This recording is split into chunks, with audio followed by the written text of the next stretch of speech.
வணக்கம். ஈரோடு அரசு மருத்துவமனையில் ஸ்ட்ரெச்சர் இல்லாமல் காலில் அடிபட்ட தாயை மகள் தூக்கிச் சென்ற சம்பவம் தொடர்பாக மருத்துவமனை கண்காணிப்பாளர் மற்றும் ஆர்எம்ஓ ஆகிய இருவருக்கும் மெமோ வழங்கப்பட்டுள்ளது. கூடுதல் விவரங்களை செய்தியாளர் ரவி வழங்க கேட்கலாம். ரவி, வணக்கம். விவரங்களை சொல்லலாம். வணக்கம். ஈரோடு பெரிய வலசு பகுதியைச் சேர்ந்த 80 வயது மூதாட்டி சொர்ணம் என்பவர் நேற்று வேலை நிமித்தமாக சாலையோரம் நடந்து சென்று கொண்டிருந்த பொழுது அப்போது எதிர்பாராத விதமாக இருசக்கர வாகனம் ஒன்று மோதியதில் மூதாட்டி சொர்ணம் காலில் காயம் ஏற்பட்டது.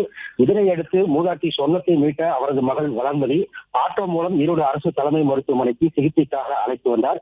அப்போது மூதாட்டியை கண்ட மருத்துவர்கள் விபத்து மற்றும் அறுவை சிகிச்சை பிரிவிற்கு செல்லுமாறு தெரிவித்துள்ளனர்.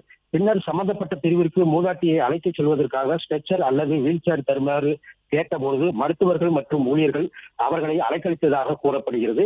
இந்நிலையில் வலியால் துடித்துக் கொண்டிருந்த மூதாட்டி சொர்ணத்தை தன்னந்தனியாக தூக்கி கொண்ட மகள் வளர்மதி விபத்து மற்றும் அறுவை சிகிச்சை பிரிவுக்கு இருக்கும் இடத்தை நோக்கி நடந்தே சென்றார். இந்த சம்பவம் தொடர்பான வீடியோ காட்சிகள் வெளியாகி பரபரப்பை ஏற்படுத்தியது.